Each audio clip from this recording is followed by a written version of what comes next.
Any battles are losable. Losing isn't unusual. Life is brutal but beautiful. Birth allude to a funeral. I'm straight raw, cocaine natural. You that flesh-eating veterinarian drug used to deworm cattle. The same way big flip mics, I'ma show you how I run thing. I'm the Don Corleone, Cornelius Trump King. Is the world yours or mine? I'm an immortal in his prime. Structured.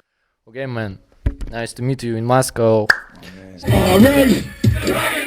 Louder, louder, louder. Say my name, bitch. Alright. Rugged man. It's not a nice guy. Alright. Come on, alright. What do you choose? Rhyme or reason? Rhyme, of course. That's the easy one. Fame or respect? Respect. But you know what? It depends. If a bunch of idiots respect you, who even gives a shit? You know, it depends who you're getting the respect from, and it depends who you're getting the fame from. If a bunch of idiots know you, who cares? But if a bunch of people that it appears that you respect know you, then I guess the fame is good too. So, but out of the two, I go with the respect. You know. So. Thanks. MC Sharrock or MC Light? Well, I got Sharrock on my shirt right there, but I still. You know, I'm an 80s baby, a later 80s baby too. So I go a little bit with, you know, the LYTE, MC Light, the greatest voice in female hip hop history. You know, so. Capitalism or communism? Capitalism. You know, it's an easy one. Russia, come on. And 8 Mile by Eminem or The Art of Rap by Ice-T? The Tribe Called Quest documentary. Okay. It's a brutal system, a superstition, you superstition that you a Christian. School religion is a cool depiction, it applies to hearing and computer vision. Down in dirt runs, living in earth run, people like MJ with their head to burn. Soon to be unity, murder, people continue to be this foolery. I'm a hooligan, leaving your dollar when I'm beating your brutally, slapping your bitch, taking your jewelry. Your mama cry when she beating you. Come on, put your mouth down, I got enough for it to go around. You a foul, you a foul, with a gold crown, the ocean. So my first question is, I saw one of your handmade videos where you move by the street, somebody is filming you, and you said there that hip-hop was always the music for poor people to express themselves, not for poor people to try to make rich people happy. Can you tell more about it? Oh, I was just saying when a bunch of poor rappers, you know, that came from the streets is trying to make corporate music to impress the masses and the masses. You know, that's not really what hip hop culture is about. So that's what I meant by that, you know. Hip hop, worldwide hip hop, hip hop, hip hop. Make some noise, y'all. They're pro white people, they're pro black people. If you broke, motherfucker, ain't got no money, motherfucker. Ain't get no job, motherfucker. Ain't got no money, motherfucker. Hey, yo, the R2 there. Ain't 2 there. You also said in that video that MCs are tools for music corporations and labels. And the same position is keeping DMX and DMC from Run DMC. They said that listeners are now brainwashed. What has happened with the industry of hip hop? Well, when anything becomes, you know, corporately funded and so, you know, billion-dollar industry, it's always going to be corrupted. So, you know, obviously, the people who own the labels, they're going to brainwash the society. They're going to spend, you know, 10 million on a campaign for this artist and 5 million on a campaign for that artist, and, you know, shove it down your throat and hire the best publicist and, you know, put the billboards everywhere and make sure that everybody, you know, get every important magazine cover, make sure that everybody's, you know, oh, this is the new hot thing because we're told it's the new hot thing. So, yeah, of course it's brainwashing. That's the music business. That's the entertainment industry. That's everything. You know, you brainwash society. Whether it's a video, this is the hot new video game. This is the new movie you got to see. This is the politician you got to vote for. It's you know, it's all brainwashing. You know, they're told what to like and how to vote, how to dress, you know, how to think. That's society, you know. So is there a chance to stop corporations to dictate us what to buy, what to look, everything? No, People got to just be smart and, use their own, brain. Like, oh, I don't like that, even though they're telling me I should like it, or oh, I do like that, even if they are telling me they got to just use, there's not enough individualism. People are threatened by individualism, and when somebody's their own individual, they're looked at like the outcast and the villain, and that's what we're dealing with. I don't wanna sell records, I don't wanna be big. I don't want MTV running up in my crib. I don't wanna be liked in the music biz. I don't want fans that don't know who G-Rap is. In that video, you also said that you can walk through your block and find 5 MCs who are more talented than Lil Wayne or Drake. I didn't say Drake, but I said Lil Wayne. Lil Wayne, yeah. So, don't add MCs in my mouth. No, I'm just kidding. I'm messing with you. What is the problem for talented and famous MCs to find listeners, to find good labels? What is the main problem? What do you think?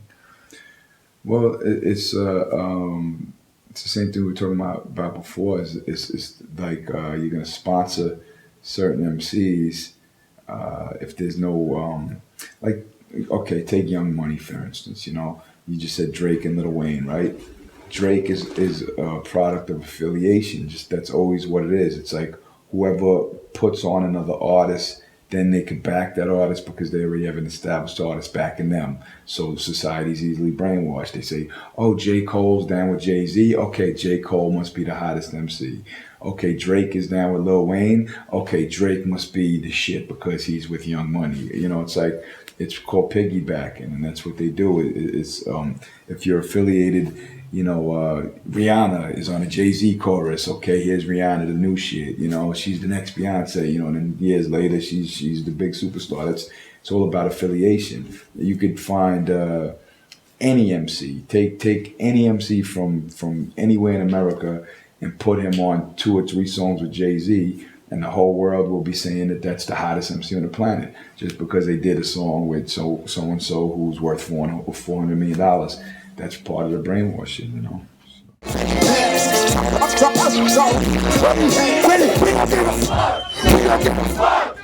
give a fuck.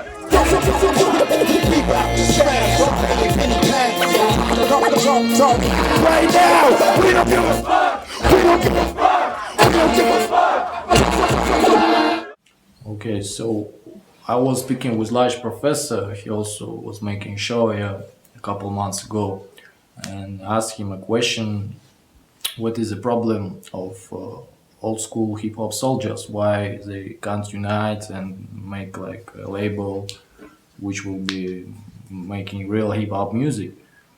And he said me that hip hop is alive and kicking. There are no problems. What do you think about this? Is it a problem now for that famous MCs who are rocking the stage in 80s, 90s, and now they passed, they can't find listeners, corporations are dictating. It's also the job of the MC to step up their craft every year. You can't live off your name for 20, 30 years and not stay good at your craft. Also, there's a lot of lazy MCs from the 80s and 90s who, oh, I'm a legend, so I could just, do my old songs from 20 years ago. No, you got to kind of update your music and, be better than the modern MCs and be better than the kids around you and still be good. Sometimes people want to be the victim. Like, well, I'm a legend and they just don't respect me no more. It's like, nah, your music isn't what it was anymore. It's not that good anymore, That's not always the case, but I'm saying sometimes that's the case too. So it all depends. But then you do have, lyricists who are still sharp as ever, who aren't getting the recognition because they don't have the right management, they don't have the right connections to stay relevant in the hip hop world, and people forget about them. That happens too, So it's a bunch of different. But look, for example, Zulu Nation is still alive. This movement, but Zulu Nation can't fight with corporations. What's the problem? Well, what do you want Zulu Nation to do? to produce more young talented MCs, show the hip Yeah, hop but culture in common, not only rap music but breakdance. What new talented artists do the Zulu Nation have right now? They might. I just don't know about it. You know, maybe you're right. Maybe it's hidden, but they need to. You know, if they're trying to put out new artists, you know, they got YouTube. They have iTunes. They have lots of different ways to kind of, hey, this is the Zulu Nation's new artist and dancer and boom boom. There's ways to do it and market it. You know, I'm not saying it's going to be big like something that the corporation put $10 million into, but there's if the Zulu Nation does have these young talented new artists, I think a lot of hip hop heads would pay attention to see what they got coming if they have quality artists. You know, I just don't know what they're putting out. You know, I don't think they are putting out anything. They kind of exist as the force, like, yo, we are the Zulu Nation, and we started this. You know, they're the starters. They'll always have the respect. But I don't know what you want them to do. You want them to be a record label? Not like a record label. I mean that to show the hip hop in all elements, not only rap music or MCing, also support DJing, graffiti, breakdance. You know, when hip hop was really alive and kicking, like Lash Professor said, there were a lot of crews, like even in breakdance, Crazy Legs. They were making films like Beat Street. So the industry was interesting in hip hop culture in common, in all elements. And after 19th, when they arrived to gangster rap, the corporations saw that. I think it was a little bit before the 90s, though. I think breakdancing got very popular, 82, 83, 84, and then it kind of stopped coming out of the pop, you know, culture's eye. They made all the Hollywood movies about it, Beat Street Breakin', you know, and I think by 86, 87, breakdancing started to kind of not be the cool thing to pop culture no more. Kind of, oh, that was early 80s, that's not mid 80s. So I don't think it was gangster rap that stopped that. I think it kind of just, once something becomes like a pop type of thing, pop culture is all about trends. So then breakdancing became trendy to those people, not to the Zulu and not to, you know, the people who like all the elements of hip hop, but to the pop culture. It became the hot thing, and now it's not hot anymore. So then it moves on. You know, that's what pop culture is. It's like a trend. That a pair of jeans is popular for 2 years, not forever. You know what I mean? And then maybe they'll come back in pop culture once in a while for like 3 years, you know, like they'll wear a certain kind of sneaker and then 12 years later wear the same kind of sneaker again, 30 years later. You know, it's a fashion statement, pop culture. It's trendy. You're right, trendy. But I mean, Bambaataa was holding all these elements. Okay. You understand? Breakdance, graffiti. Okay, but what do you want them to do? Support was everywhere, but now I see that hip hop is separated by elements. That rappers do their shit with rap, breakdance. Was the one that was able to make the most money. So that's what the corporations grabbed onto. That's why 95% of the rappers that make records don't even have DJs scratching anymore. You know, it's all about the rap and the chorus. Rap and the chorus, that's what out of all the elements of hip hop, that's what they found to make the most money. So when the corporations get involved, that's what they're going to push.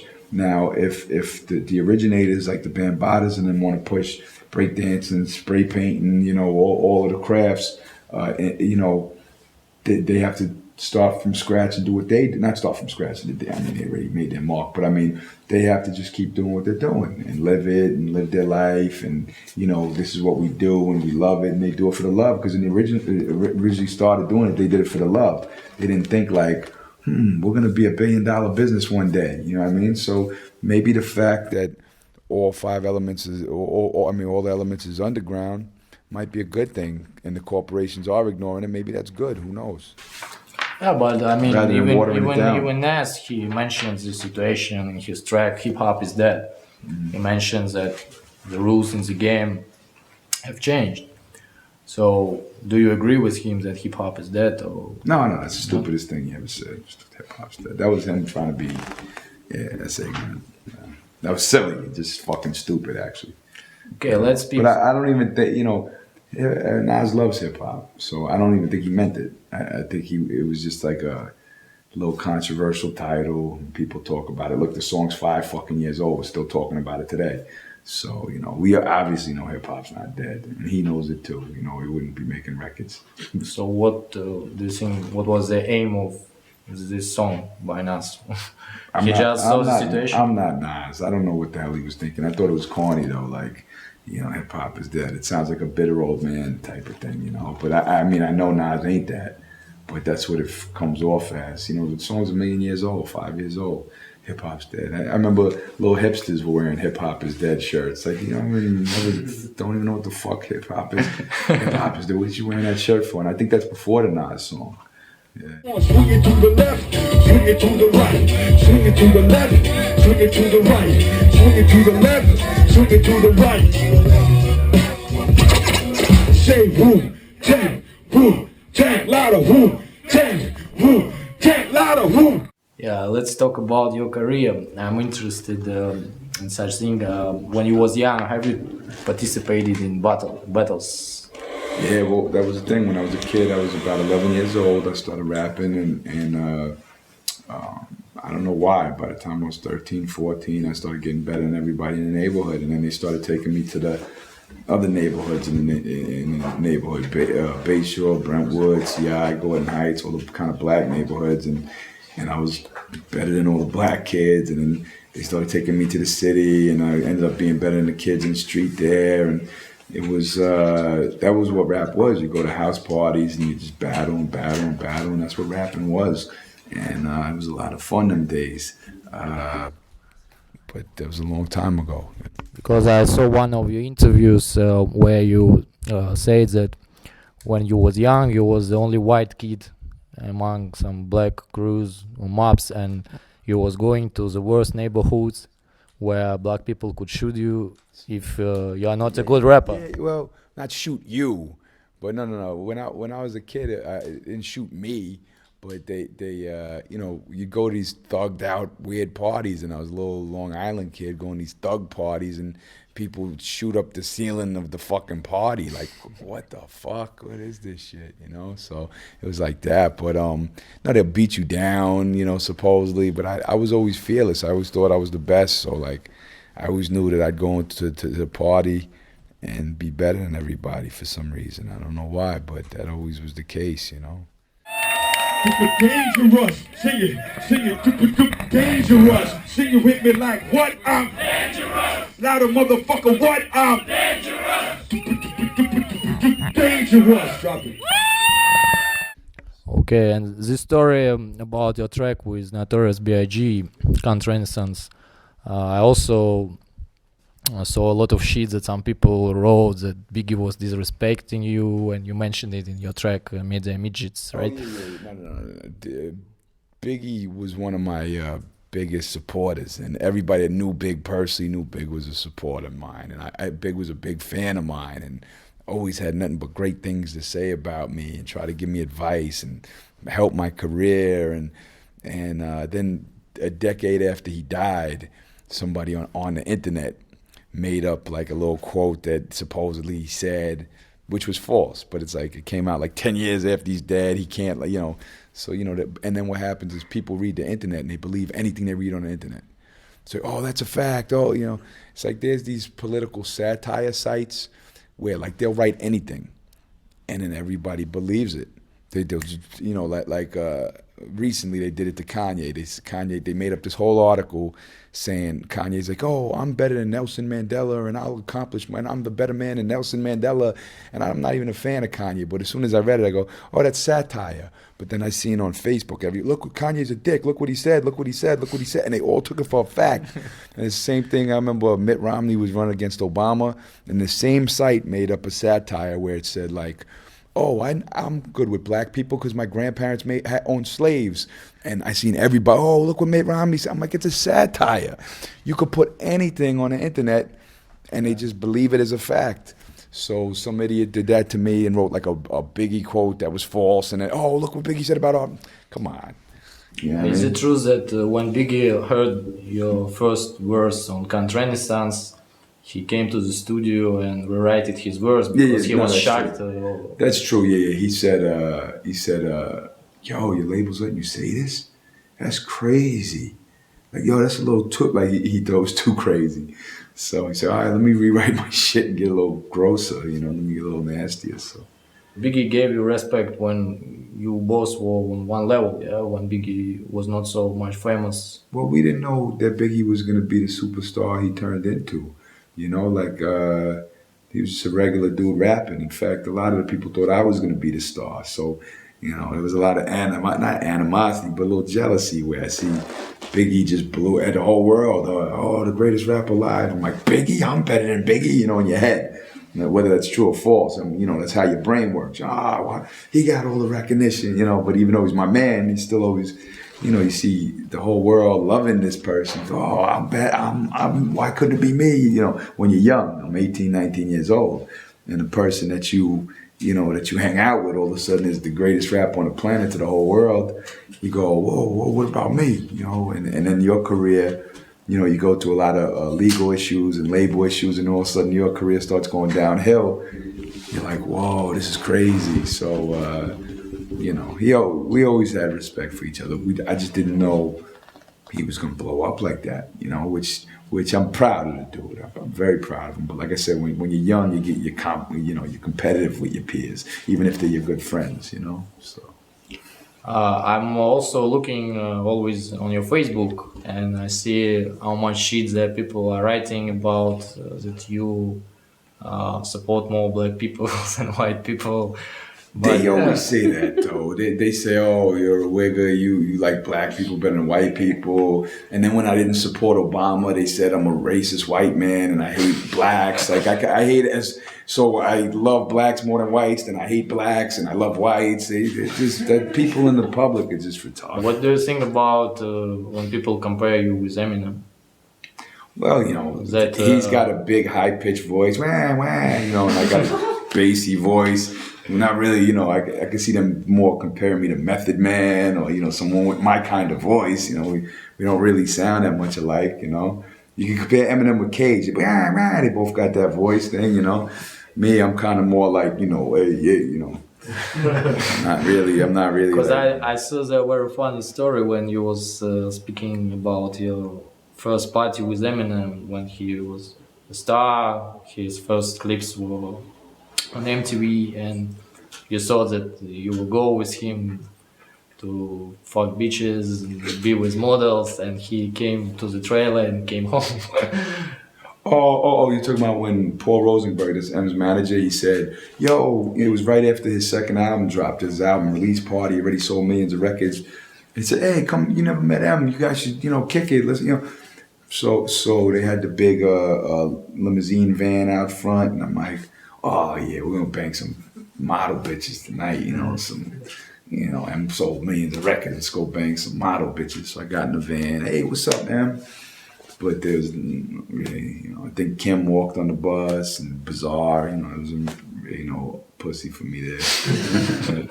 Have you heard his last album? No? Yeah. So what do you think about this album? It was all right. I thought it could have been a little better. I think he should get Mr. Green on his next album. I'm trying to hook that up. I'm talking to Paul. I thought there was some moments on it, but I think a lot of the OG rappers like the Jay-Z's and Eminems, I think they concentrate, which it's working because they're selling all the records. They concentrate on making every record like a radio single. So a lot of them, if you took the Eminem raps off of them, it's like a Rihanna song. This one's a radio song. Like without M on, it's already a radio song. And then you put the M verses on and he's rapping. Like I think M should go, like I said, see a brother like Mr. Green or some of these people making I think if Mr. Green and Eminem got together, it'd be Eminem's best song since Stan. I think go see 45 King again. Just give us a couple of those kind of tracks, just a few of them. Not a whole album of every song's kind of like a song prepared for the radio. That's my only critique, And there's no disrespect. That's just one opinion, So. One of my favorite songs from your last album, Legends Never Die, is Media Midgets. It just really have very cool sense, like your song Every Record Label Sucks Dick, because they... It reminded you of that, right? It's the same producer. The same producer? Buck Wild. Buck Wild did that in 1994. And then, 20 years later, or more, I guess 18 years later, we got together again So I said, the last time we got together, we made a classic. So this time I want to kind of go deep. I think we did pretty good with Media Midgets. Because it really touched me. The lyrics really touched me because I saw a lot of truth really about the industry, about media, about corporations, what is happening now in the world. That you know, media is brainwashing people, like you said. Can you tell me more about the history of this track? Why you choose such title, and what did you want to I don't know why. show? The thing is, the reason I choose the title because the chorus is kind of not cliche, but it's odd. Fuck the media. I don't want to call it fuck the media, whatever. So I just said Media Midgets. So that's all. That's where the title came from. And if I was doing a song with Buck Wild, the first song we did together, solo songs we did together, since every record label sucked dick, I wanted to kind of be like a sequel. So I didn't want to just rap about labels. So it's kind of like, every media establishment sucks dick. It's kind of like the sequel. So. Can you imagine that one time you will make a track like Stan, which made Eminem about one of your fans? Do you have any stories with your fans? Maybe something. Oh, I got a lot of really wacko, crazy fans. A lot. Like that flew from here to Italy, from Queens, New York to Italy to find me. Weird things. But I think every artist has that. But like, really. Maybe I have a story about some psychotic. Weird. Well, I don't want to give those kind of fans too much attention. Okay. There are some of them. It's a funny rumor. Some idiot tried to start online was the song Stan. They said because I had the song Stanley Kubrick on Raucous, so they said, "Oh, Eminem's getting an RA on that because Stan, it's short for Stanley Kubrick." I said, "You got." They just dig for anything, Yeah. Did you have idols in your childhood? Yeah, of course. Can you tell me who were your idols in childhood? Yeah, in any sphere, my father, and Larry Holmes was the heavyweight champion of the world.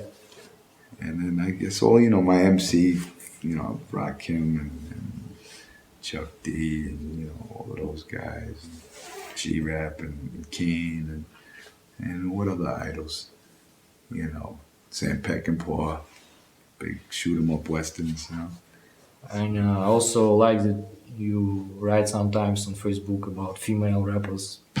What do you think about female rap? Why now it disappeared? Because I see that now who is famous, Nicki Minaj, right? And I see it's just the same clone of Lil Kim, which made Biggie the same lyrics, the same attitude, the same look, everything. That just they steal the style of Lil Kim and made Nicki Minaj a star. What do you think about this? Well, I never looked at it like that. Why? Because of sexual stuff or something.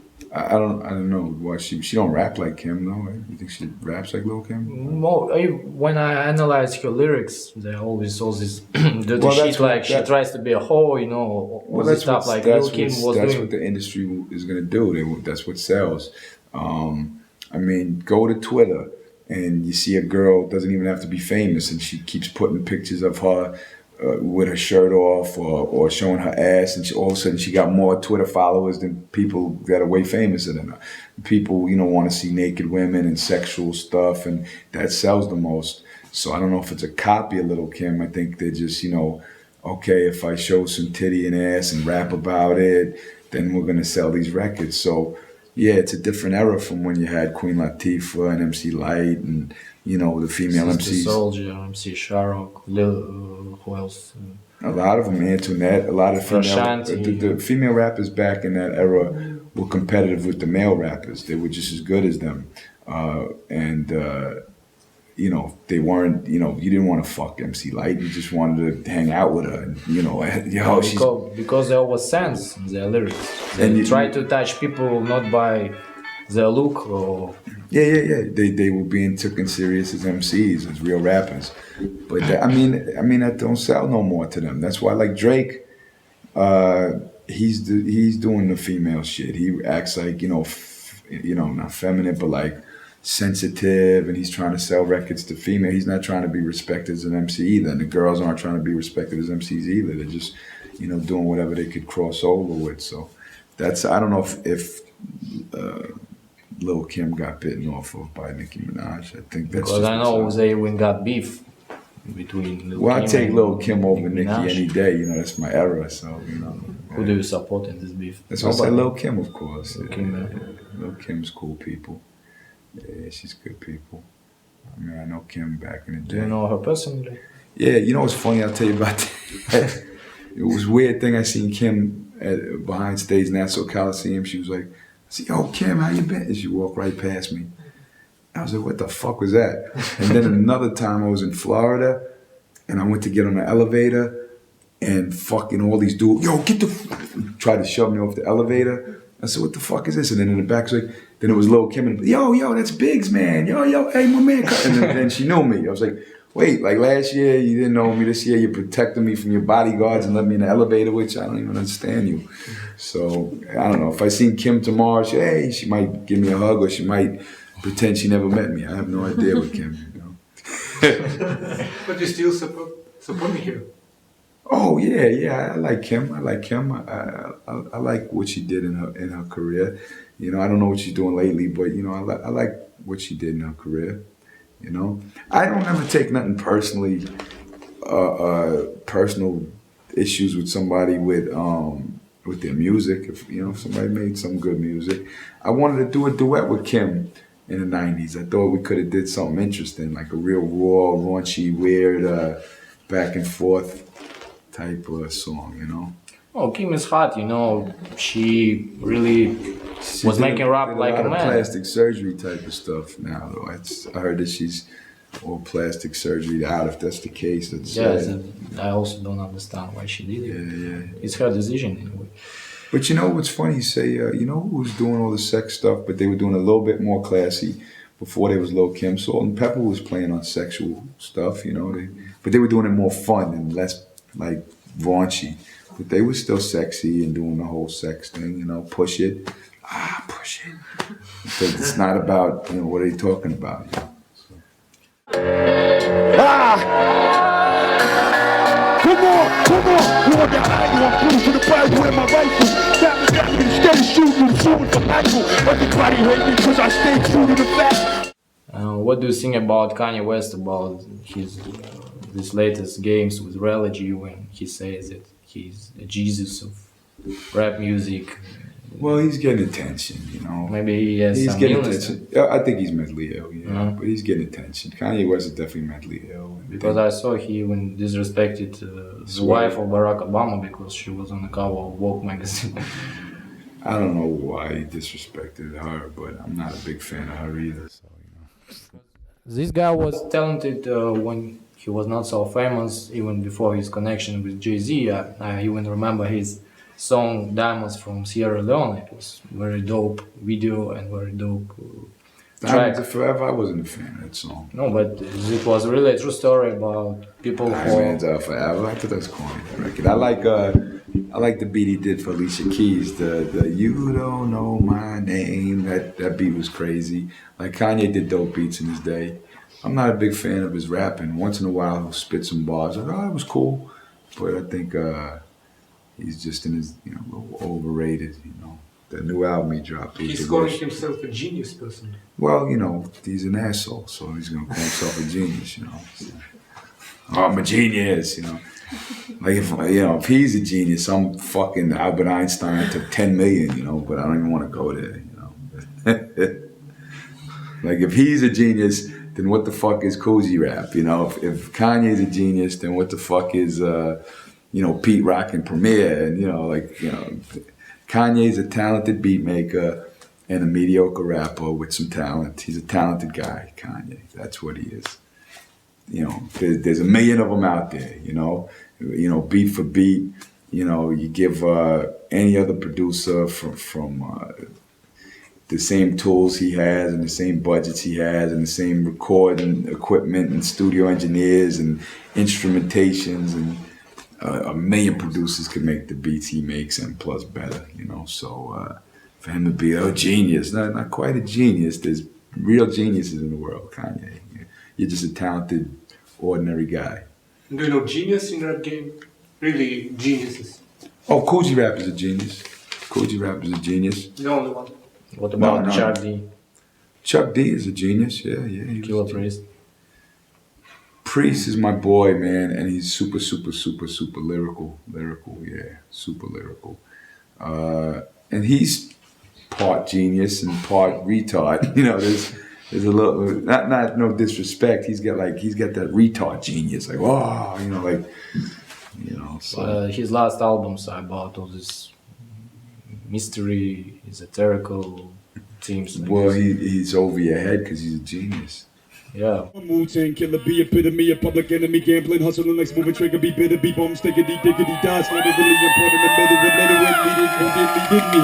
Listen to me, I'm all good, I'm hood. I'm Ice Cube before he turned soft and went Hollywood. I'm poetic from grave diggers, I'm ODB, I'm headquarters. I'm Kid Demi, I'm Paul C. If I ain't better than Big, I'm the closest. Do you think you'll be able to call Kanye a genius in 10 or 20 Never. years? Never. That's like saying, you think you'll ever be able to call Joe Biden a genius? No, he's not a genius. Why? If you're not a genius today, why would you be a genius when you're 50? You know what I mean? When a man becomes a genius? When does? Oh, I think a genius, you could fucking tell a genius when he's 15 or 18 or 20. You're like, oh, that kid's a fucking genius. And then they're grown up and like, wow, they're still a genius, you know? Like, you know, some brain surgery. Wow, that's a genius, you know? Not some guy with the drum machine. Oh, I made a good beat once. What happened with political social rap? Why it disappeared? It's not such popular like it was before. It's now staying in underground. Yeah, there's a couple guys that are doing good, doing conscious rap. Talib Kweli and Immortal Technique. yeah, Tech and Lupe Fiasco comes with some lyrics sometimes, and Jay Electronica never dropped an album, but he was having some conscious rhymes. And So on Baby Grande label, they got a lot of good crews like Lost Children of Babylon. Do you know I'm them? not familiar with them, but I know they did Lord Jamar's 5% album, and you know there was some stuff that Baby Grande did, and you know they did a lot of the Jedi Mind Trick records, and you know there's conscious rap out there. It's just not so much on the mainstream, you know. Conscious rap doesn't sell to a 5th grade schoolgirl because she doesn't want to be taught a lesson. She wants to like dance to a simple, you know, 1, here comes the 2 to the 3 and 4. You know, it's selling records to kids. So you know, how many junior high school girls are like, I want to hear some conscious rhymes like Killer Priest. You know, that they want to hear that dance, shake, you know, type of stuff. You know, so. Got attack, sporadic attack, panic, laying you down. Mathematic, you the mission, you figure check, you pragmatic. I had it, the back at it, the mathematic, bringing the black magic. Hold up, let's slow it down with these rips. Let me catch my breath, let my brain relax. I'm so fly, basically levitating. I'm in the Guinness Book, kicking, breaking, hit you with a chair like. One of the latest Biggie's interviews where he's saying that rappers are very funny. They re-rap about God when everything is bad, but when everything is okay, they forget God and start. Who said that? Biggie. Oh yeah. He said that my attitude to religion is just I don't know. I believe to God, but I don't talk too much about this because I do what I do and don't try to teach people how to. I think you should. Well, you are teaching people how to live. You did 10 crack commandments. You taught them how to sell crack to the people. He drops lessons every day in a lot of his songs. You know what I mean? So I don't know if somebody feels like there's Christian rap, and those people feel like they're doing what's from their heart. I mean, I think music is music. If you feel like talking about God, talk about it. If you feel like you're an atheist and don't want to talk about God, then talk about how God doesn't exist. Talk about whatever the fuck you want to talk about. I don't know, you know, like whatever you want to talk about. You know, me, I talk about God on several records. You know, and I could name about 5 or 6 of my records maybe that I talk about God. You know, so but I don't do it where it's preachy. You know, and you know, I'm not afraid to talk about God because I know right now. You know, God it's a very sensitive subject. Like some people, like if you ask an artist, do you believe in God? They're like, that's not your business. I don't want to answer that, you know, because their publicists tell them, you know, if you believe in God, you're going to turn off viewers. And if you don't believe in God, you're going to turn off viewers. So that's a question you just avoid. You know, politically, you're not supposed to even address it because it cuts half people, you know, hate the idea of having God shoved down their throat, and half the people hate the idea of you trying to say there's no God, and you lose fans. So a lot of people don't even like to talk about it, but I don't care. I'll talk about it. I believe in God, but you know, if you don't believe in God, that's you. You know, it's not like, hey, you better believe in God. You know, a lot of people don't, and I don't give a fuck if you do or don't. You know? Complicated question here in Russia, religion. Yeah. Yeah, you heard about the Pussy Riot? Yeah, I heard about the Pussy Riot thing. Yeah.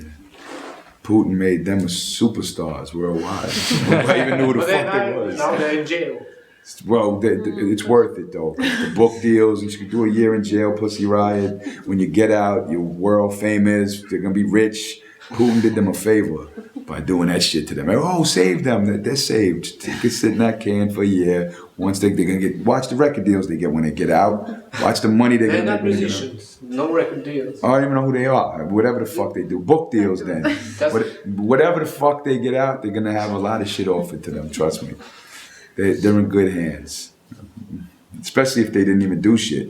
You're saying they weren't even musicians? Yeah, Pussy Riot's gonna be okay. What about that your second film, God Take, God Give, I knew that you was working? Yeah, I was working on it, but then, I'm trying to get that done. I just need some financing and a bigger team, because I was doing the whole film myself, and if I do the whole film myself, I'm going to need a year of my life to just do it. And I don't have a year of my life. So it's your autobiography or what is it? Well, what I need is a budget so I can hire an editor and a writer and a bunch of other shit. And, what about what is this film? Can you say us? No, it was going to be a story about my father. Yeah, you know, the same, the Man on Common Valor was based on it. So, yeah. I know that you are working now with Vinnie Paz on your album, right? You do together the album. Well, we don't have time, so what we were talking about doing is maybe doing one song a month. And, like in a year, we'll have 12, 13 songs. And then we could go in the studio together for 2 or 3 months and do the mixes and work on some new songs and take the best out of the 16, 17 songs we have. But the first step we're going to do is do a song a month, hopefully. We're going to try to get that done, but we'll see what happens. I also know you must drop your new EP soon, yeah? Not soon, me, I work slow. So I've been on tour, I've been doing hundreds of shows, man. So how many shows did you have during this year? Since April, I did over 100 shows, Oh. And I got a whole bunch of them set up for, coming up too. I'm going to be doing another 25, and then I'm hoping in April I get a big tour in the U.S., so. Do you like touring? Or do you like sitting in the studio? I don't like traveling, but I like when I'm at the show, that's good. And when they pay me after the show, that's good. That's great. Yeah. I know that your mom is from Germany, yeah? She's German, your father was... You hear me talk Also- about my parents, you know that. It was also funny to me to read on Facebook, some people were calling you Jewish, nasty. Oh yeah, they call me a Jew a lot. Yeah. It was like, you Jew, you fucking Jew. They say all this anti-Semitic shit to me, but I'm not Jewish. I never understand it. They always, like when I had the argument with Floyd Mayweather, the comments was like, put that filthy Jew in an oven. And I was like, yo, Jesus, that's nasty. Like, that's really how they talk to Jewish people? There's crazy people in the world. Yeah, I'm German, Scottish, Italian, Yeah. As a listener, I see you have two roles. You can be funny, and also you can be serious lyric. So, from your opinion, what role is more Funny. funny? Yeah, I You want like to be more funny? Yeah, or not? funny. You don't like to be serious. People like when you're serious. That's when you get good reviews. When you act serious, oh, so intelligent. I like making jokes, man. I don't care what the people say. I'm a piece of shit, I'ma live my life that way. I'm a total fucker, my whole album sucks. Spent half my advance getting coked up. If the bitch won't fuck, she gets choked up. I went double platinum last month, then I woke up. When I was young, I was a loser. Now I'm grown up, ain't shit changed though. I'm still broke as fuck. That there's rugged man, he's a troublemaker. Light work, human beatbox, bubble take ya. We double date ya. See what these scrubs are made of. What the dildo you love, the Rubbinator. Gotta be a wars with Angelina Jolie. Oscar the winner is the white trash OG. Rugged man, Floyd Mayweather, Shane Mosley. That's that dirty move.